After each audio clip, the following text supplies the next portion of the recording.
There are exactly 200 chapters between Dressrosa and the Supernova's fight with Kaido and Big Mom. Within these 200 chapters, there are this many panels of Trafalgar Law fighting or training. You would expect a character who is this inactive to have made only marginal gains in power. The truth, however, is the complete opposite. The Law we saw on Dressrosa and the Law who fought on Onigashima are essentially two completely different characters in terms of power. This is to the point where Onigashima Law could likely comfortably defeat Doflamingo and his entire family by himself without any assistance from the Straw Hats. Current Law is not only stronger than Dofi, but he is likely beating any pirate in the story who isn't an emperor or at that level. This video will aim to demonstrate just how big of a boost Trafalgar Law experienced on Onigashima and why it is today the largest power-up we've seen in the One Piece story. To start with, let's look at Law prior to Onigashima. In the Dressrosa arc, we get a fairly good idea of how strong Law was at the time from his various clashes with Doflamingo. According to Law, defeating Dofi is his life goal and he considered Dressrosa to be a suicide mission, so it's very clear that he wasn't holding back during the arc. Arguably, Doflamingo still at many points showed himself to be the superior fighter. This can be a bit hard to verify since many of the scenes where Dofi and Law fight during Dressrosa also involve other characters such as Fujitora and Treble. However, in the few one-on-one moments between the two, Dofi is the one who more often has the upper hand. Even at the end of their fight when Law hits Dofi with the Gamma Knife, his strongest attack at the time, Dofi still gets up and is able to have a fight against Gearfort Luffy. Conversely, Law was almost completely out of stamina after doing the attack. Lastly, Doflamingo never used his awakening against Law, choosing only to use it as a last resort against Luffy. If you are still not convinced, the biggest piece of evidence for Doflamingo being stronger than Law at the time comes from Law's own estimation. Law's plan was never to actually fight Doflamingo on Dressrosa but to simply destroy the Smile Factory. This would have ruined Dofi's artificial devil fruit trade with Kaido, enraging the latter and making him kill Dofi for his failure. This heavily implies that Law, even with the Straw Hat crew on his side, didn't think he had enough power to take down the Don Quixote family. Considering how easily Law was able to deal with one of the family's top executives in the last arc, this speaks volumes about Doflamingo's personal strength over Law at the time. Now that it's established that Law in Dressrosa is weaker than Doflamingo, we're going to look at how Dofi compares to the characters Law faced on Onigashima. To get right to the point, Kaido and Big Mom are both extremely more powerful than Dofi. To begin with, it can be safely deduced that Doflamingo is around the level of a Yonko commander. For the purposes of this video, Yonko commander refers to Whitebeard, Big Mom and Kaido's top 3 subordinates or other characters on that level. Dofi being on this level is seen in him performing comparably or arguably worse against Gearfort Luffy than Cracker and Katakuri. It is also evident that both Cracker and Katakuri possessed superior armament haki compared to Dofi. Also, while a biased source, the Big Mom pirates themselves were confident that Cracker and Katakuri could defeat Luffy while knowing that Luffy had just beaten Doflamingo. The reason why it is important to illustrate that Doflamingo is at best a commander level character is because the manga many times shows that commanders are far below the actual Yonko. There are multiple scenes where the Yonko completely dominate characters who are proven to be at commander level or even stronger. Kaido and Big Mom themselves have direct evidence pointing towards them being able to take on several commander level characters. During her rampage in Totland, the Big Mom pirates at many points say that there's nothing they could do to stop their captain. Had her rampage continued, Big Mom's children were convinced that she would have destroyed their entire country. Another example is Kaido during Onigashima, who was able to take out all of the Kosugi retainers even though they caught him off guard at the start of the fight. It is also apparent that many of these retainers were at the level of Yonko commanders from their other fights in the arc. Kaido was also able to go on to fight much stronger characters than the retainers later in the arc, further cementing how far above commander level characters he was. In light of these examples, it becomes apparent that Doflamingo was someone who in terms of power was completely outclassed by the Yonko. This in turn finally brings us back to Trafalgar Law and how huge of a boost in strength he experienced between Dressrosa and Onigashima. In this part of the video, we will go over all of Law's feats against Kaido and Big Mom and see how they compare to his prior showings in the story. First, let us go over Law's physical feats. To get right to the point, Law's durability on Onigashima eclipses anything he showed before. During the war, he's seen taking multiple attacks from both Kaido and Big Mom while still being able to keep fighting and remain on his feet till the end of the war. This is major since both Kaido and Big Mom have been shown to be able to one-shot someone like Gearfort Luffy as well as a myriad of other really strong characters. Comparisons to Gearfort Luffy are especially noteworthy, as Doflamingo was able to do nothing to him on Dressrosa, the same Doflamingo who was able to take out Law at the time. The next thing to analyze is Law's stamina. Back on Dressrosa, Law admitted that there is a limit to how much he can use his Devil Fruit powers before getting tired. It is also stated that his abilities take a toll on his lifespan, like in the case where Law created a room around the Flower Hill. We also clearly saw Law reaching his limit after he did the Gamma Knife on Dofi, where he even broke down at not being able to beat his enemy.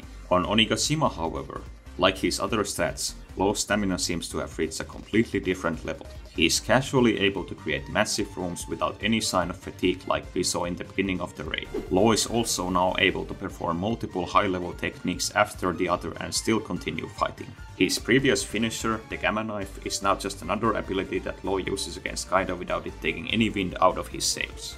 The last major addition to Law's power boost on Onigashima is his new prowess with the Ope Ope no Mi. Like alluded to previously, Law has shown being able to do all of his previous abilities to such a degree that they are now able to damage Yonko level characters. Law also has a set of completely new abilities that he displayed against the Yonko. The first of these is Curtain, which is Law's first wholly defensive ability, giving him more variety as a fighter. The first time it was shown, Law used it to block a blow from Kaido in his hybrid form and was able to recover immediately.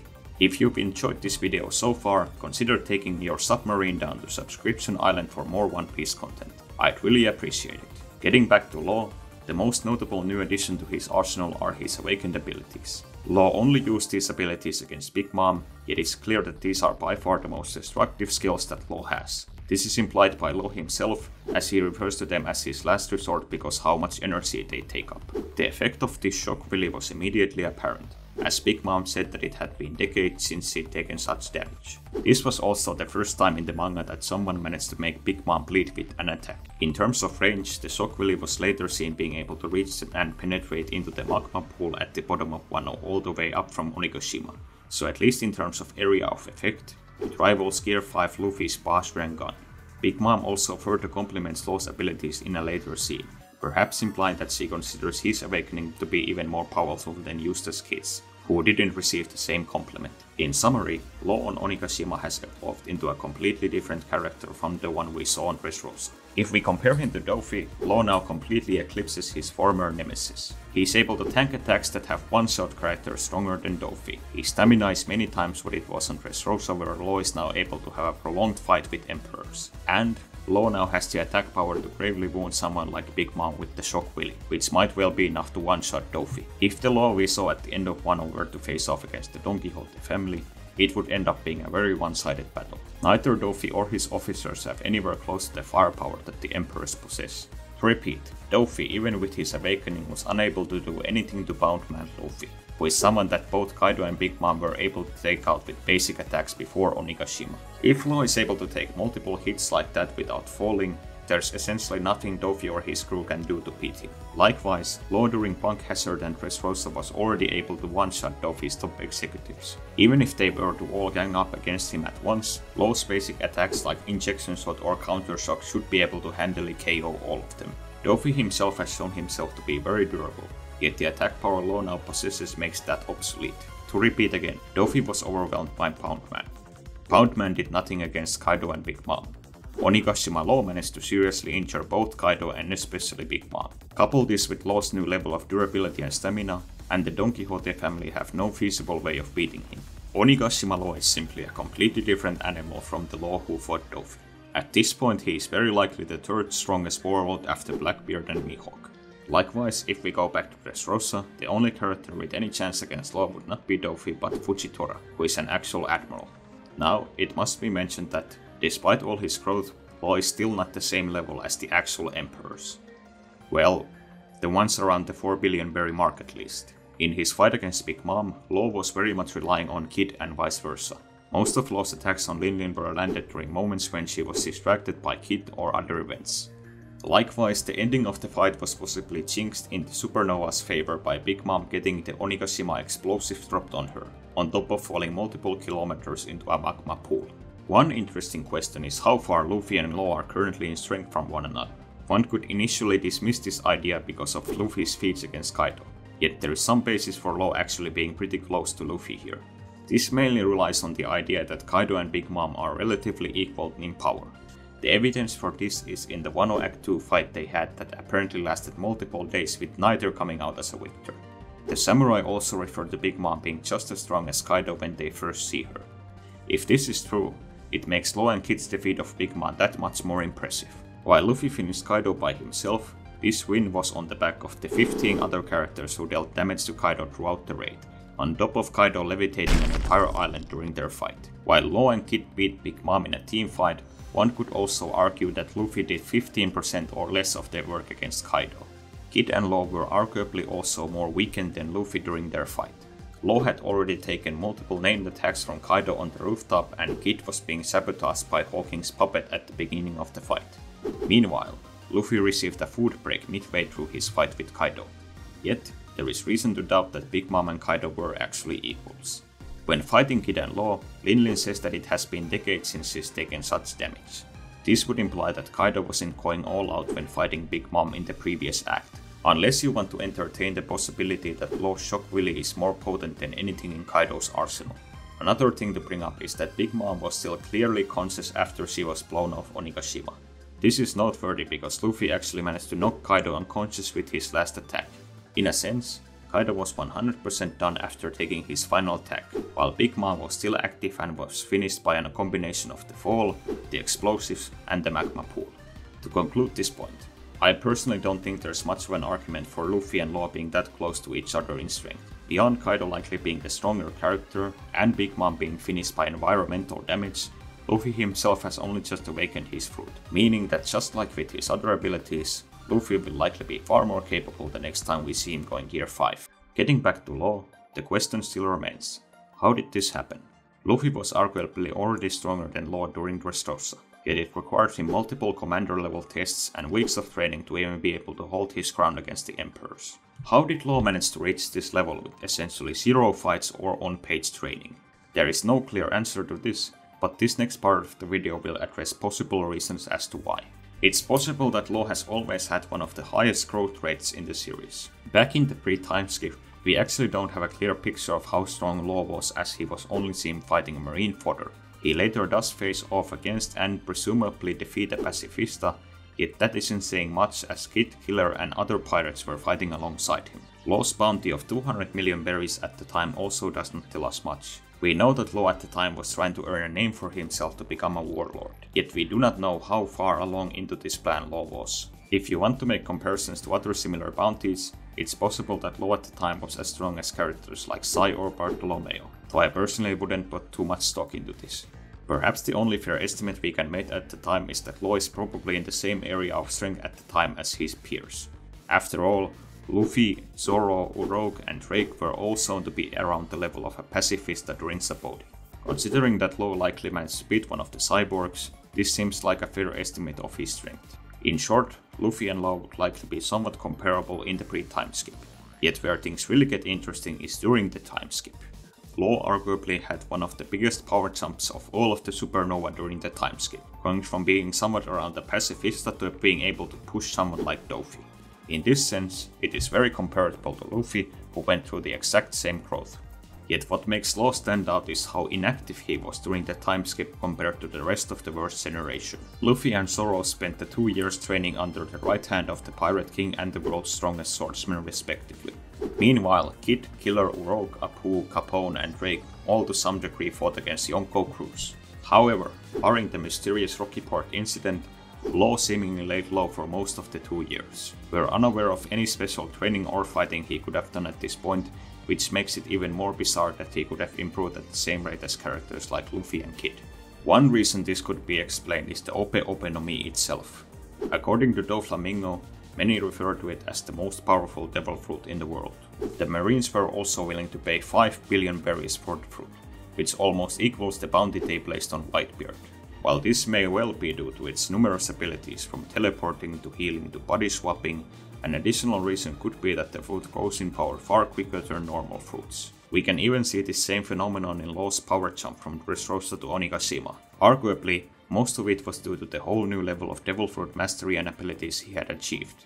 Alternatively, it could be that Law, as a prodigy doctor, is the perfect fit for the Operation Fruit and is able to make himself grow with it far faster than the average user. This would be supported by Vegapunk, and how the brain fruit was particularly suited for him because he was already a genius before eating it. Still, there is one major problem with this idea.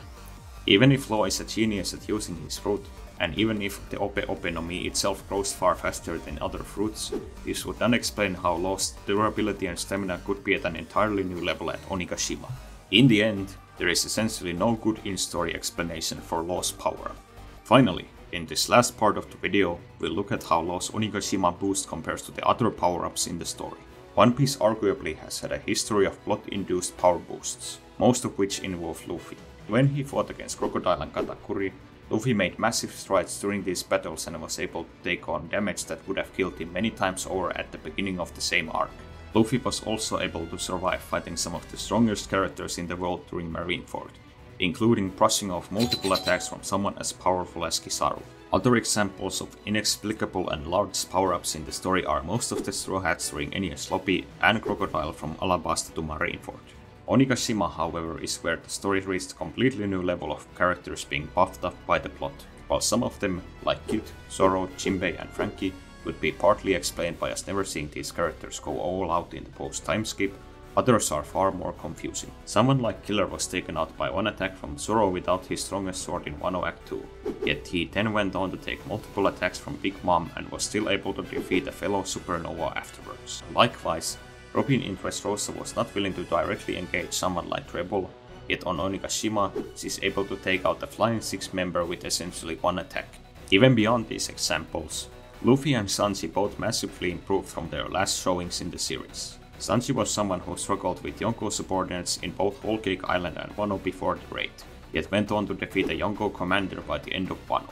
This was partly explained by the activation of his wind smoke genes, which is a bit questionable considering the information we previously got in his backstory. Luffy on the other hand was completely dominated every time he went against the Yonko before the raid, then went on to have a full fight with Kaido on Onigashima. This was somewhat explained by Luffy's Udon training as well as him activating Advanced Conqueror's Haki and Gear 5 during the fight. While somewhat questionable, these power-ups pushed Luffy from being around Yonko first mates to being an emperor in his own right. Yet, none of these characters on Onigashima or any character in the prior story comes close to the power boost that Law went through. While Luffy went from Yonko first mates to being able to fight the Yonko, Law did the same by being arguably even below the Yonko commanders before Onigashima. Also, unlike with say Luffy's training, Zoro's new sword, or Sanji's genetics, there is no in-story justification for Law's increase in power.